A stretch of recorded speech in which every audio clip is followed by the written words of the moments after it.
Halo Bapak dan Ibu guru hebat di seluruh Indonesia. Coba bayangkan deh, punya asisten pribadi yang nggak pernah tidur, yang siap 24 jam sehari, 7 hari seminggu buat bantu semua persiapan mengajar. Nah, itulah janji dari kecerdasan artifisial atau yang kita kenal sebagai AI. Widiatmoko, seorang praktisi pendidikan, dan di sini akan kupas tuntas gimana caranya AI bisa jadi sahabat terbaik Bapak dan Ibu di dunia pendidikan.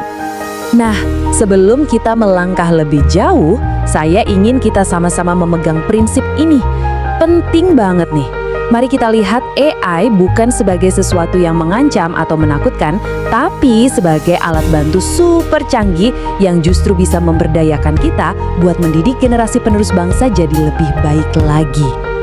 Oke, jadi ini dia peta perjalanan kita hari ini. Kita bakal mulai dari gambaran besarnya dulu, lihat dampak AI di dunia. Terus, kita zoom in ke ruang kelas kita, intip peluang karir masa depan, bahas soal pentingnya pendampingan etis, dan pastinya kita juga harus waspada sama tantangannya. Terakhir, kita tutup dengan refleksi bersama. Siap ya? Oke, kita mulai dari yang pertama. Sebelum kita ngobrolin soal kelas, penting banget buat kita sadar kalau AI itu ya sebetulnya udah dan terus mengubah hampir semua aspek kehidupan kita di luar sana. Tentu saja, di dunia kita sendiri, dunia pendidikan, AI ini membuka pintu yang luar biasa untuk pembelajaran yang sifatnya sangat personal.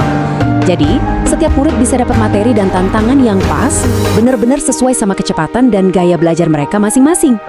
Keren kan? Kalau di bidang kesehatan, AI ini udah kayak asisten super buat para dokter.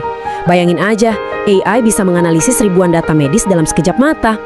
Ini bantu banget untuk mendeteksi penyakit jauh lebih cepat dan lebih akurat dari sebelumnya. Nah, kalau yang ini, menurut saya pribadi sih menakjubkan banget. AI itu ternyata bisa bantu kita menjaga bumi loh.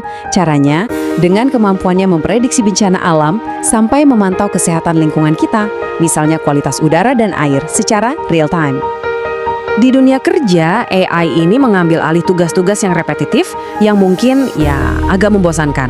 Nah, ini justru membebaskan kita, manusia, buat lebih fokus ke hal-hal yang butuh kreativitas, empati, dan pemecahan masalah yang kompleks. Plus, AI juga melahirkan banyak sekali profesi-profesi baru. Dan dalam kehidupan sehari-hari, saya yakin kita semua udah akrab banget sama yang satu ini. Pas Netflix atau Spotify ngasih rekomendasi film atau lagu yang rasanya kita banget. Nah, disitulah AI lagi kerja di belakang layar, mencoba memahami selera personal kita. Sekarang, yuk kita bawa semua keajaiban teknologi tadi masuk ke dalam ruang kelas kita. Gimana sih persisnya AI bisa jadi asisten pribadi yang bukan cuma meringankan beban kita, tapi juga meningkatkan kualitas pengajaran? Kuncinya ada di sini, Bapak dan Ibu. Pembelajaran berdiferensiasi. Kita semua setuju ini pendekatan terbaik kan? Tapi kita juga tahu, ya ampun, butuh waktu dan tenaga yang luar biasa besar buat menyiapkannya. Nah, disinilah AI datang sebagai pahlawan. Coba deh bayangin ini. Bapak dan Ibu cukup masukin satu tugas utama ke dalam aplikasi AI. Dalam hitungan detik, boom! Aplikasi itu langsung kasih kita 3 versi tugas. Satu buat siswa yang butuh tantangan lebih, satu versi reguler, dan satu lagi yang lebih sederhana buat siswa yang butuh dukungan. Dan yang paling penting, kendali penuh tetap ada di tangan kita sebagai guru. Dan bukan cuma itu loh, AI bisa mengubah artikel berita yang rumit jadi bahasa yang gampang dimengerti anak SD. Bisa juga kasih feedback otomatis yang membangun buat tugas siswa. Bahkan, AI bisa bantu kita merangkum setumpuk materi ajar. Ini benar-benar penghemat waktu yang luar biasa. Oke, tugas kita sebagai pendidikan nggak berhenti di ruang kelas hari ini aja ya. Kita punya tanggung jawab besar buat menyiapkan anak didik kita untuk dunia kerja yang sama sekali baru. Sebuah dunia yang ya digerakkan oleh AI. Coba kita lihat profesi-profesi ini, data scientist, AI ethicist, mungkin sekarang kedengarannya masih asing. Seorang AI ethicist atau etikawan AI misalnya, tugasnya itu super penting, memastikan teknologi AI yang canggih ini dikembangkan dan dipakai secara adil, nggak bias, dan bertanggung jawab. Nah, pekerjaan semacam inilah yang nanti bakal banyak dicari. Jadi kita perlu banget kenalin wawasan ini ke siswa-siswa kita. Tentu, AI ini menawarkan segudang peluang yang luar biasa buat murid-murid kita. Tapi, ya seperti dua sisi mata uang, ada juga tanggung jawab besar di baliknya. Jadi, mari kita bahas, gimana sih cara kita mendampingi mereka supaya bisa jadi pengguna AI yang cerdas sekaligus aman? Slide ini krusial banget Bapak dan Ibu. Ajarkan anak-anak kita buat selalu cek dan recheck informasi yang didapat dari AI. Ingatkan mereka, jangan pernah bagikan data pribadi. Dan yang paling penting, ajari mereka untuk paham kalau AI itu bisa salah. Ini adalah fondasi literasi digital yang wajib kita tanamkan sejak dini.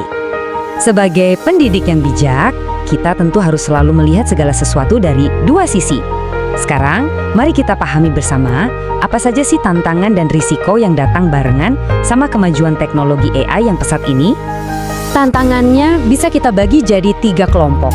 Dari sisi teknis, kita di Indonesia terus terang masih kekurangan ahli. Dari sisi etis, ada ancaman plagiarisme dan hoaks yang makin canggih. Nah, dari sisi sosial, yang juga nggak kalah penting, ada risiko kesenjangan akses teknologi antara yang mampu dan yang tidak. Ini semua adalah pekerjaan rumah kita bersama. Kita udah sampai di bagian akhir nih, tapi anggap ini bukan sekedar kesimpulan ya. Anggap ini sebuah ajakan untuk kita semua, para pendidik hebat, untuk berhenti sejenak, berefleksi, dan kemudian mulai bertindak. Sekarang saya ingin mengajak Bapak dan Ibu untuk merenungkan pertanyaan ini dalam hati. Dengan semua perubahan yang ada di depan mata kita ini, langkah konkret apa yang sudah atau yang akan kita siapkan untuk anak didik kita? Pada akhirnya, inilah tujuan mulia kita bersama. Peran kita mungkin sedikit bergeser, dari yang tadinya hanya mengajar, sekarang menjadi pendamping yang membentuk karakter pengguna teknologi yang kritis, etis, dan bertanggung jawab. Terima kasih banyak telah menyimak, teruslah menjadi pendidik yang menginspirasi. Salam hangat dari Dr. Widiatmoko, untuk Anda semua, para motivator sejati masa depan anak-anak bangsa.